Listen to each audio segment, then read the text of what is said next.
Hello and welcome to my little Swedish YouTube channel. I call it SHA70, SHA70. This is a different video for me to make since it concerns a very serious topic in another country, far away from my own homeland.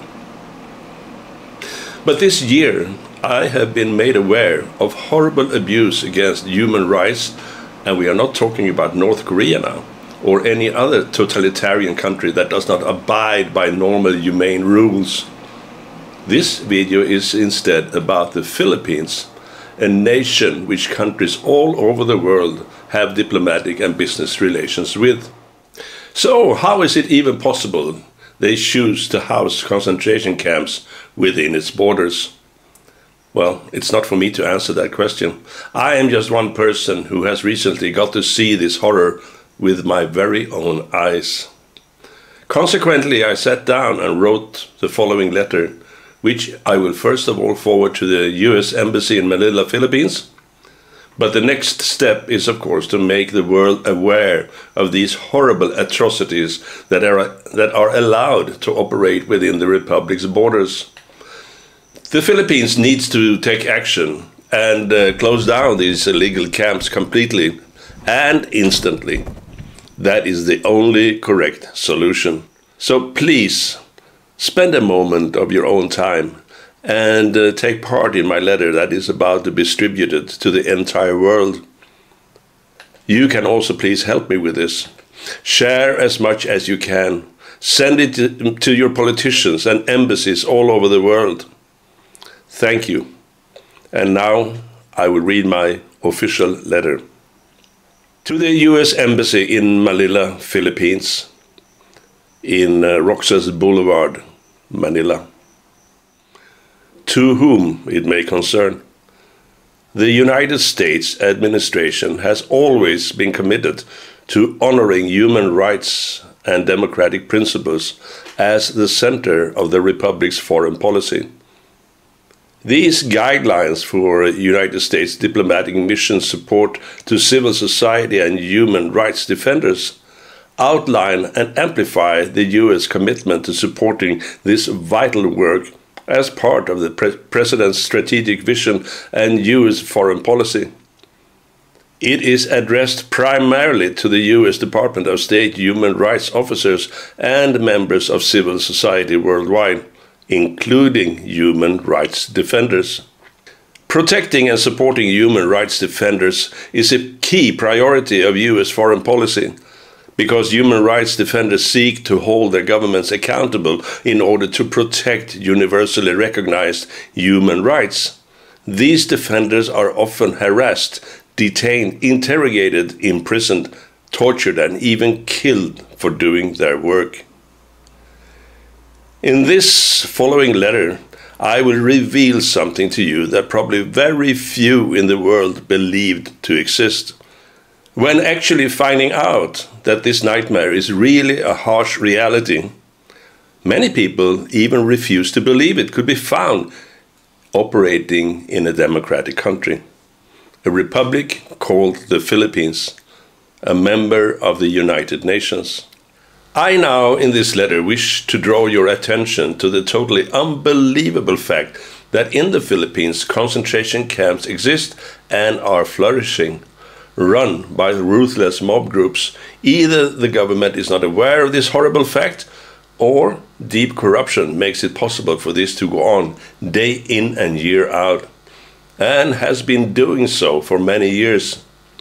The world must highlight this and put an end to it. The Philippine government must be held accountable for the fact that their nation's soil is being polluted by the presence of at least 10 concentration camps, which under harsh conditions house, by illegal abductments, approximately between 12 to 1,500 suffering souls deported to the Twilight Zone. An absolute horror is carried out against totally innocent people, and it must end now. So what is a concentration camp by definition? One can define it as a place usually away from urban areas where simple buildings give shelter to hostages and have conditions that are unsanitary, life-threatening, and comparable to historical concentration camps. The kidnapped prisoners are guarded by ruthless, violent, and basically criminal individuals who control by force, threats, and intimidation. A normal person would never believe this to exist in a so-called democratic nation. A nation which also, in this case, has close bonds with the United States of America. But believe me, it does exist, and I have seen it with my very own eyes. And I have also picked up several testimonies from ex-prisoners. This organization calls itself Bridges of Hope, a name that is utterly disturbing and false, since that is the last thing they offer, hope. They also call themselves a rehabilitation clinic, which is nothing but the biggest cynical lie of all time. First of all, they do not kidnap people that have any addictions or problems specifically. They bring in anyone by brute force whose family or former business partners pay them to illegally abduct other humans. This is a crime in the Philippines that carries a life sentence. There exists absolutely no treatment whatsoever.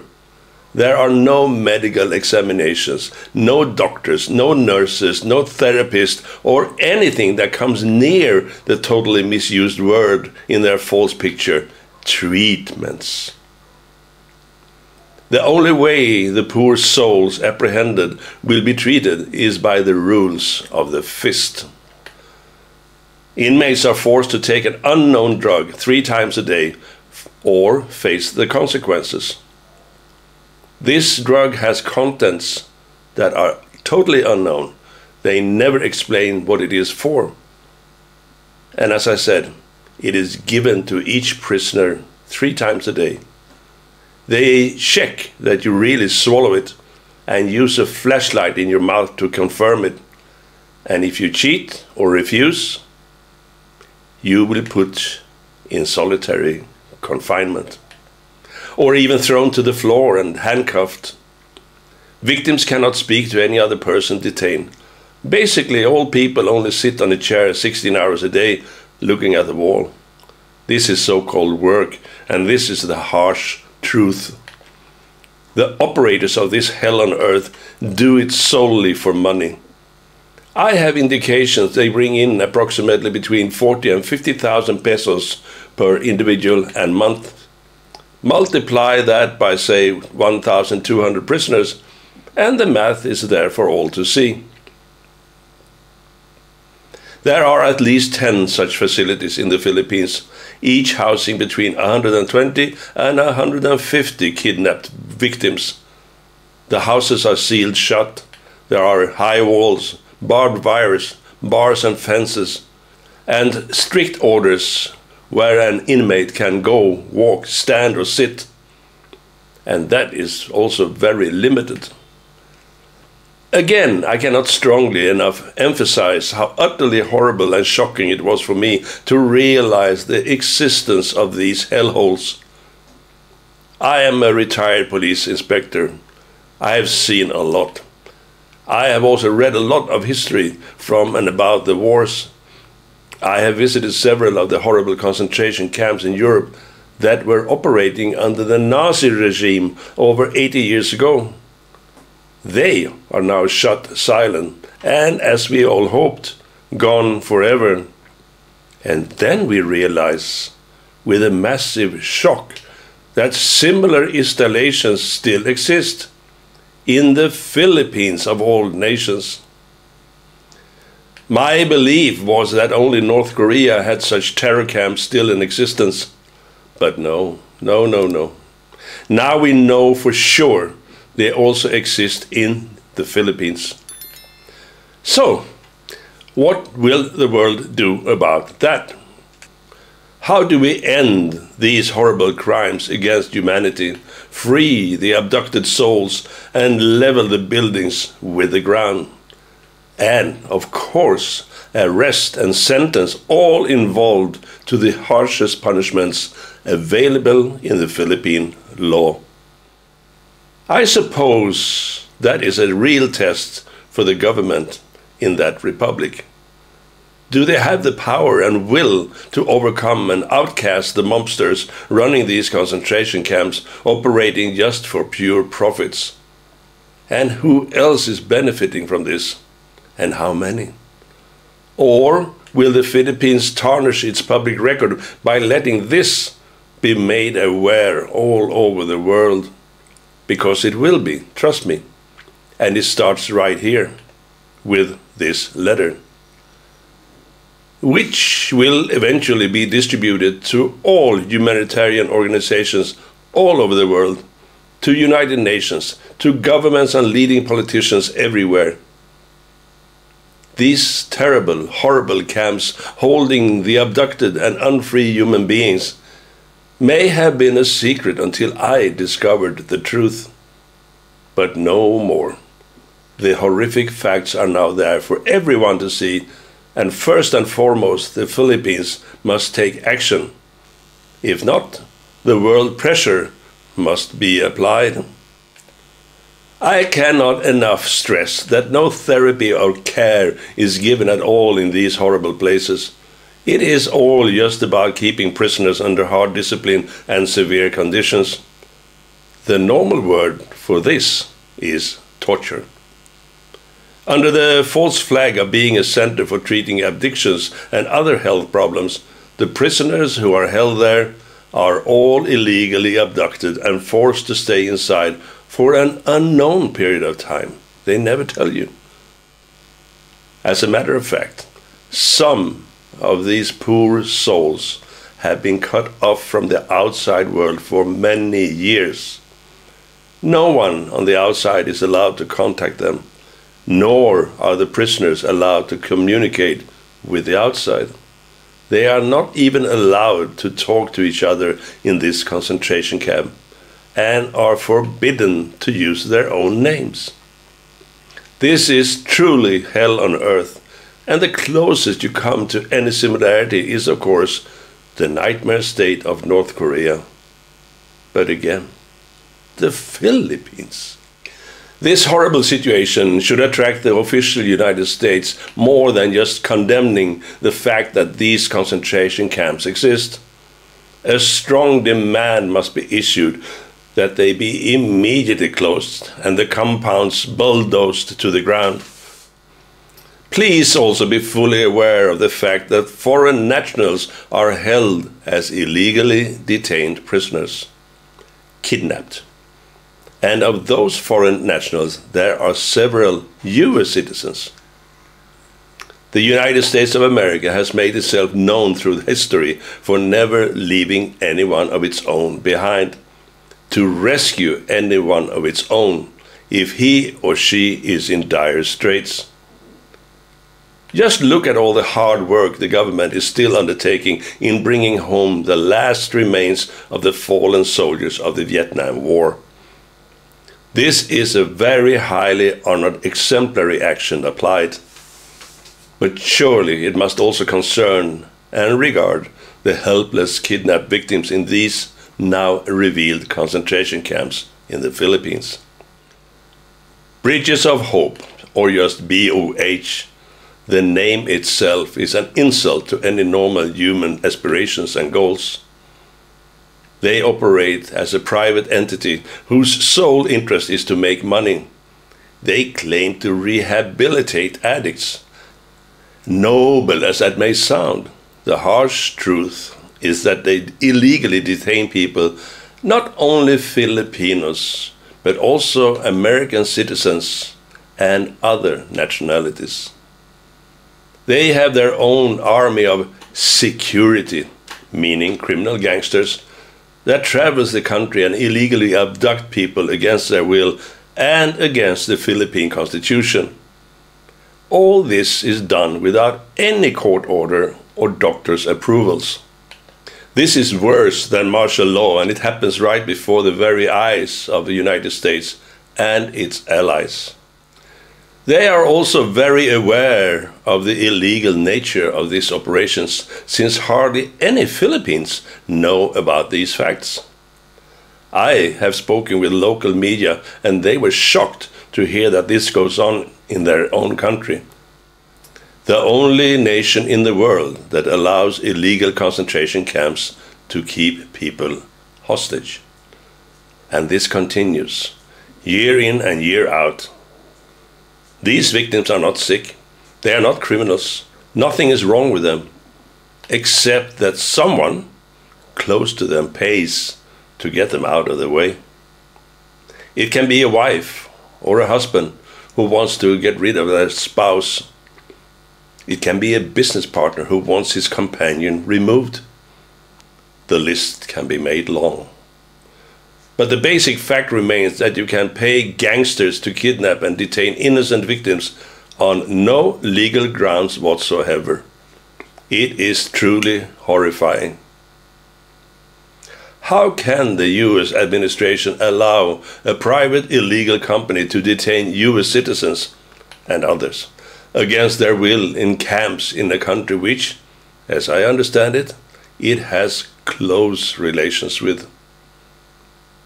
With no chance of communication with the outer world, prisoners' wake-up call is 5:30 a.m. and bedtime is 9:30 p.m.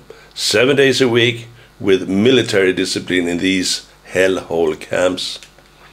Whoever violates even the smallest of their torture rules is transferred to what they call the reflection area, meaning that the poor tormented individual has to sit on a monoblock chair for days staring at the wall. Further violation means solitary confinement and even handcuffs. They also use straitjackets for no reason at all and at their own discretion. They do it as a cruel means of control of the kidnapped prisoners. Again, it is horrific. This is by all means and definitions a torture and concentration camp, of which there are no less than 10 installations in the Philippines, possibly more. A country that for decades made itself infamous for not honoring human rights or respect for individual freedom and livelihood. Here we see yet another example of its dark history and lack of respect in the treatment of human life and integrity.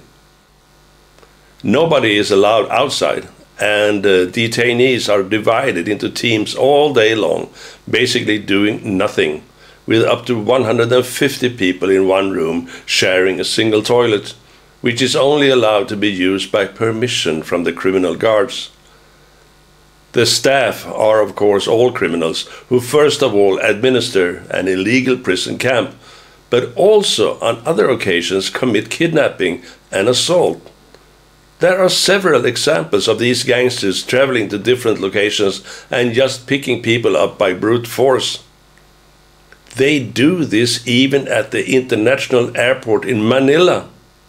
And I know that for a fact.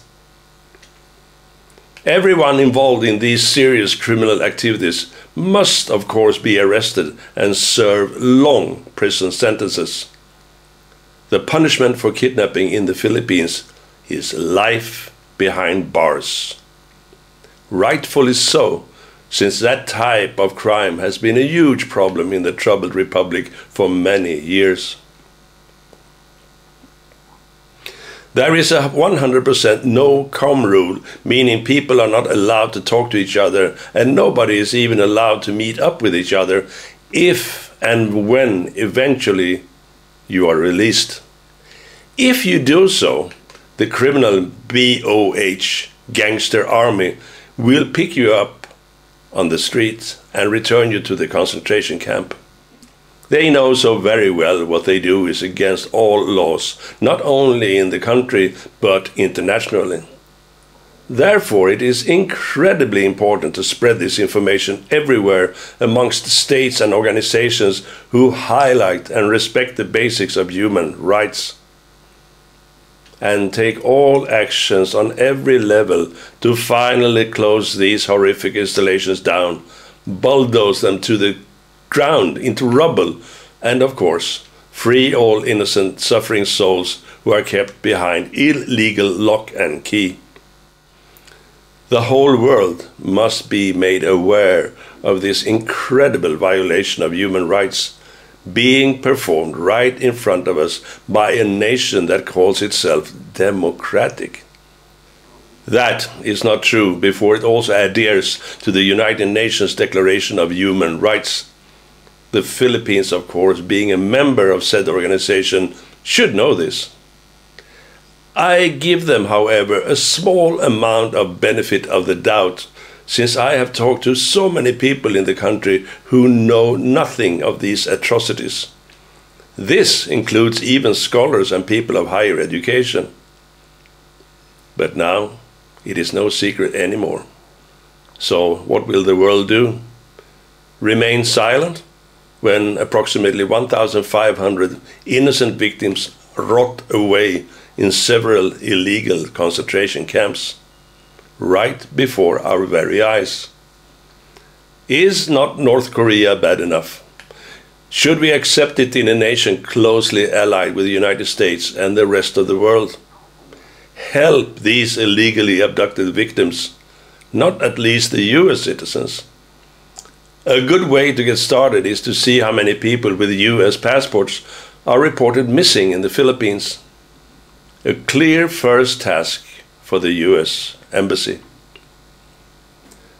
There is a big sign inside these hellhole camps warning everybody from discussing what is going on in the camps, and that it means repatriation back to the hellhole if you break the rule.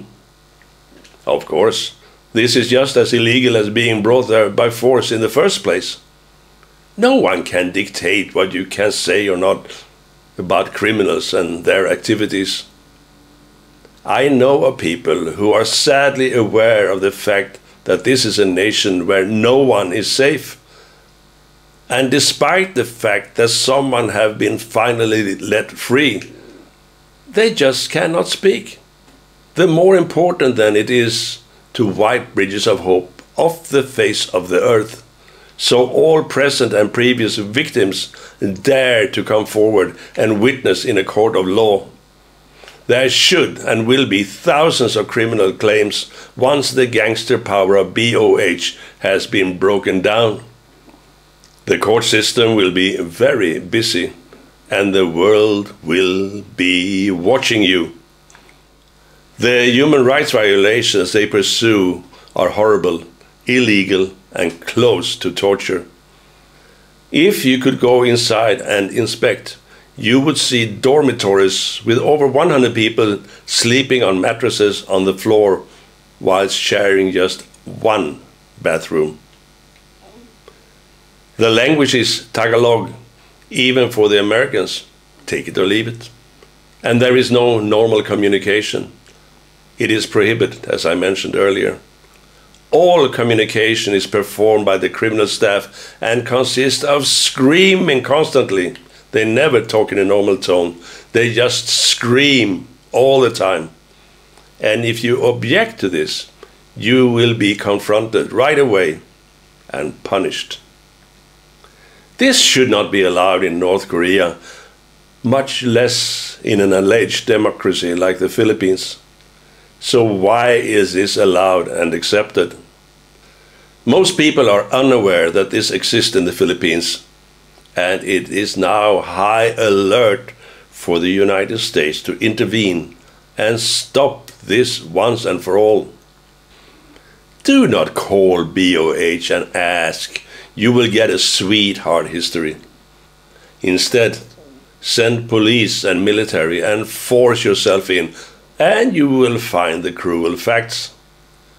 I can also mention on top of all that I have now presented that there are no fire exits. Around, say, 200 plus people in one building with only one door, secured like Fort Knox. This one and only door, opening inwards and carefully locked, makes these houses virtually death traps for anybody inside, should For example, a fire break out. I hope you take this information extremely serious for the poor souls in these camps who are illegally detained, mentally tortured, drugged, and deprived of all human dignity and freedom. This has to stop now, and I will not give up until this is spread all over the world and the Philippine government is forced to take action. Strangely, it must also be noted that there are organizations in the United States that have the same or similar name. I have tried to contact them, but they refuse to reply. Can it really be that this also exists in America? Maybe they will gain income from their counterparts in the Philippines? I will include a link separately. I write this as a former police detective inspector of the Royal Swedish Police. I'm retired, of course. I have been made aware of this huge problem and scandal via outside and inside contacts in the Philippines. I have even seen it with my own eyes and heard testimonies from people with insight. I can assure you with all my credibility that this is a very disturbing fact within the Republic of the Philippines, and it must be addressed. The United States has a long reputation of its leaving no one behind regarding its own citizens. So please do set your fellow citizens free from these hellholes, and please do not forget all the other innocent people who are illegally locked up in North Korea-style concentration camps. Camps that are run solely and strictly by criminals and gangster organizations. You may require more information. I will be happy to provide that, even if I am not aware of all the horrific details. I have the addresses of 10 locations currently on operation, also some photographs that show just what these hellholes and the tightly sealed and barred prisons are in real. They are not places for rehabilitation. Such a word is an insult to use with regard to what it is really all about. So please feel free to contact me for any help I can provide. My email is below. Sincerely yours, Carl. P.S. A little extra. I will send this letter primarily to you at the Embassy of Manila. But within short, I will also start distributing it worldwide, starting with United Nations, and also, of course, address various news outlets and US politicians. I will make this letter public by reading it openly on various platforms. We must now organize a world opposition to what is going on versus innocent lives in the Philippines. Stop the illegal concentration camps in the Philippines, because it is truly a human disgrace. Thank you very much for taking part of my channel so far, of me reading this letter off to the United States Embassy and many other organizations. Thank you for listening, and goodbye.